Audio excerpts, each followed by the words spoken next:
Hi friends, welcome to my channel. సత్యని ఇంట్లో నుంచి వెళ్ళిపోమన్న మహాదేవ్కి ఊహించని సమాధానం చెప్పిన క్రిష్. నిజంగానే సత్యని మహాదేవ్ ఇంట్లో నుంచి వెళ్ళిపోమన్నాడా? అసలు ఏం జరిగింది అనేది ఈ వీడియోలో తెలుసుకుందాం. భైరవి చెప్పిన మాటలతో ఇక నందిని అయితే హర్షకి టార్చర్ పెడుతూ ఉంటుంది. తనకి అన్ని సౌకర్యాలు కావాలని, టీవీ, ఏసీ అన్నీ కావాలని చెప్పి హర్షతో అంటూ ఉంటుంది. మాది మధ్యతరగతి కుటుంబం, ఇక్కడ ఎటువంటి సౌకర్యాలు ఉండవు, నువ్వు అడ్జస్ట్మెంట్ అయిపోవాల్సిందే అని హర్ష అంటూ ఉంటాడు.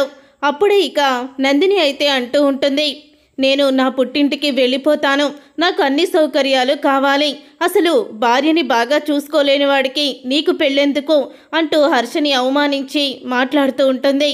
నందిని మాటలకి హర్ష అయితే చాలా బాధపడుతూ ఉంటాడు.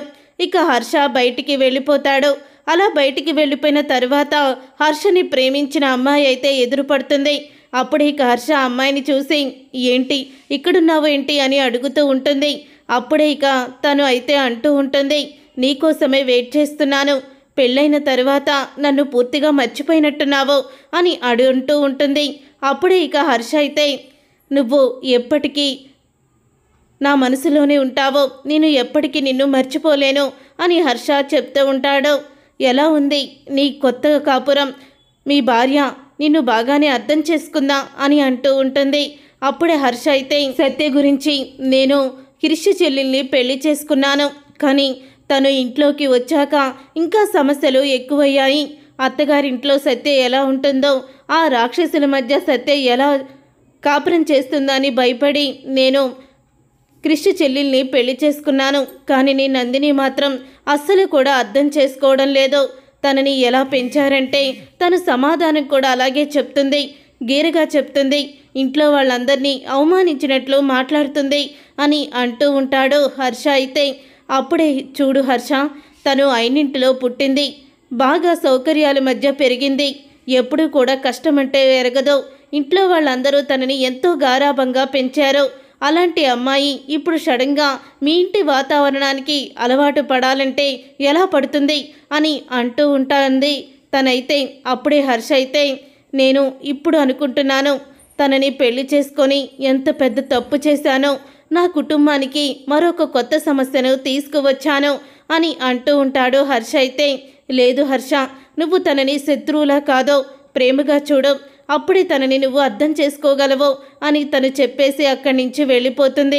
అలా తను వెళ్ళిపోయేటప్పుడు తన చెయ్యి పట్టుకొని ఆపి హర్ష అంటూ ఉంటాడు, ఒకవేళ నిన్ను పెళ్లి చేసుకొని ఉంటే నా కుటుంబం, నేను కూడా ఎంతో సంతోషంగా ఉండేవాళ్ళమేమో అని హర్ష అంటూ ఉంటాడు.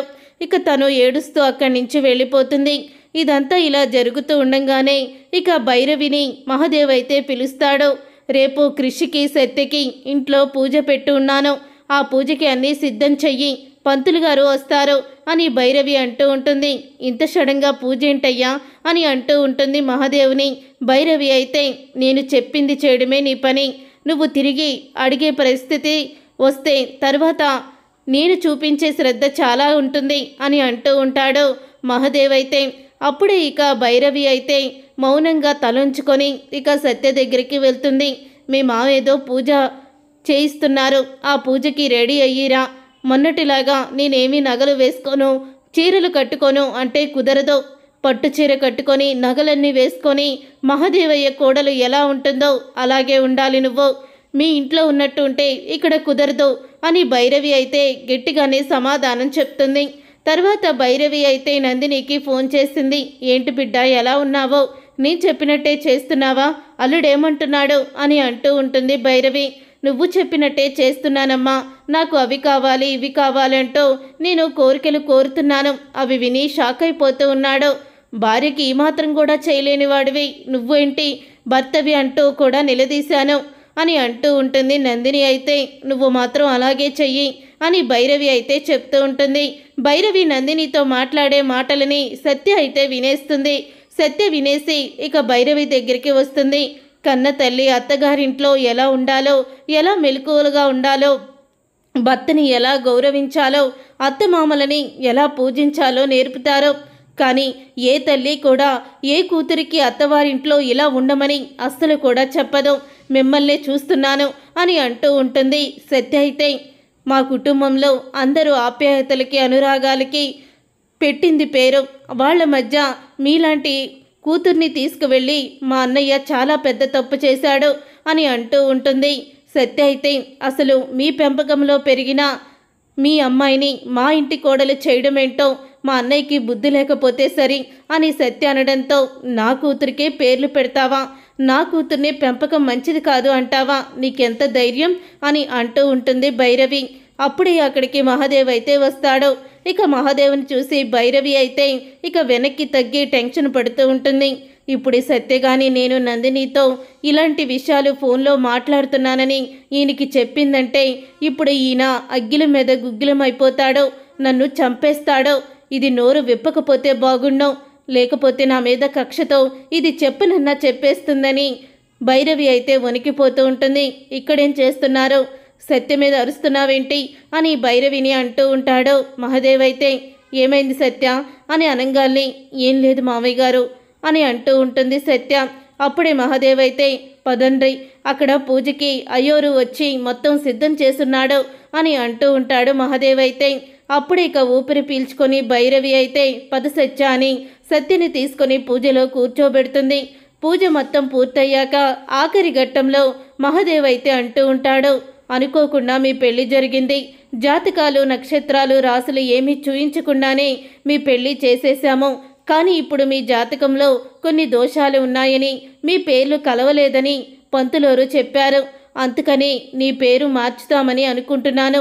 నీ పేరు మార్చుతున్నట్టు నువ్వు అక్షింతలు అలాగా పూజలో వెయ్యాలని పంతులు గారు చెప్పారు కదా. నీ పేరు మార్చుకుంటున్నట్టు నువ్వు అంగీకరిస్తే అక్షింతలు అగ్నిలో వెయ్యి అని అంటూ ఉంటాడు మహాదేవ్ అయితే. అప్పుడే అక్షింతలు చేతిలో పట్టుకొని పైకి లేచి నుంచుంటుంది సత్య. ఇక పైకి లేచి నుంచొని, నేను పేరు మార్చుకోను, నా పేరు మార్చుకోవడానికి నాకు ఇష్టం లేదు అని అంటూ ఉంటుంది. అప్పుడే ఇక మహాదేవ్ అయితే, ఏంటి నా మాటకి ఎదురు చెప్తావా అని అంటూ ఉంటాడు మహాదేవ్. మీ మాటకేంటి, అది నాకు మంచి అనిపించలేదు. చిన్నప్పటి నుంచి మా అమ్మ నాన్న పెట్టిన పేరుని నేనెందుకు మార్చుకోవాలి, నేను మార్చుకోను. అయినా మన తలరాతలు జాతకాలు నక్షత్రాలు ఇవేమీ నేను నమ్మను అని అంటూ ఉంటుంది సత్య అయితే. ఏంటి మావకే ఎదురు చెప్తావా అని భైరవి చెప్తూ ఉంటే అప్పుడే మహాదేవ్ అయితే, నువ్వు నేను చెప్పింది వినకపోతే వెంటనే నీ పుట్టింటికి వెళ్ళిపో అని మహాదేవ్ అంటాడు. ఆ మాట విని ఒక్కసారి క్రిష్ షాక్ అయిపోతావు. ఏంటి బాపు నువ్వు కూడా అలా మాట్లాడుతున్నావు, తన పుట్టింటికి వెళ్ళడం ఏంటి, తన పేరుని తను మార్చుకోవడం ఇష్టం లేదని చెప్తుంది. కానీ వేరేది ఏదైనా సమస్యకి పరిష్కారం వెతకాలి, కానీ తనని నువ్వు ఎలా అంటే ఎలా కుదురుతుంది అని అంటూ ఉంటాడు క్రిష్ అయితే. ఇక క్రిష్ అన్న మాటకి అప్పుడే ఇక మహాదేవ్ అయితే, అంటే నీ పెండ్లం చెప్పినట్టే మేం వినాలా అని మహాదేవ్ అంటూ ఉంటాడు. అప్పుడు ఇక క్రిష్ అయితే పంతులు గారితో, నా పేరు మార్చుకున్నా పర్వాలేదు కదా పంతులు గారు అని క్రిష్ అంటూ ఉంటాడు. మీ పేరన్నా మార్చుకోవచ్చు అని అనంగానే, నా పేరే మార్చుకుంటాను అని క్రిష్ చెప్తూ ఉంటే, ఆడదానికి అంత పొగరేంటి, నీ పేరు మార్చుకోవడం ఏంటి అని మహాదేవ్ అంటూ ఉంటే, నా పేరే మార్చుకుంటాను బాపు, తను ఎక్కడికి వెళ్ళదు, వెళ్తే ఇద్దరమే వెళ్ళాలి అంటూ ఊహించని నిర్ణయం తీసుకుంటాడు క్రిష్ అయితే. చూసారుగా ఫ్రెండ్స్, రాబోయే కథలో ఖచ్చితంగా ఇలాగే జరగబోతుంది. మరి ఇలాగే జరగాలని మీరైతే కోరుకుంటున్నారా? అయితే వీడియోని తప్పకుండా లైక్ చేయండి, షేర్ చేయండి, కామెంట్ చేయండి. సత్యభామ సీరియల్ అప్కమింగ్ ఎపిసోడ్స్ని టీవీలో కన్నా ముందుగా చూడాలనుకుంటే ఛానల్ని సబ్స్క్రైబ్ చేసుకొని పక్కనే ఉన్న గంట సింబల్పై ఆల్ అని క్లిక్ చేయండి. అప్పుడే మేము పెట్టే ప్రతి వీడియో మీరు మిస్ కాకుండా చూసేవచ్చు.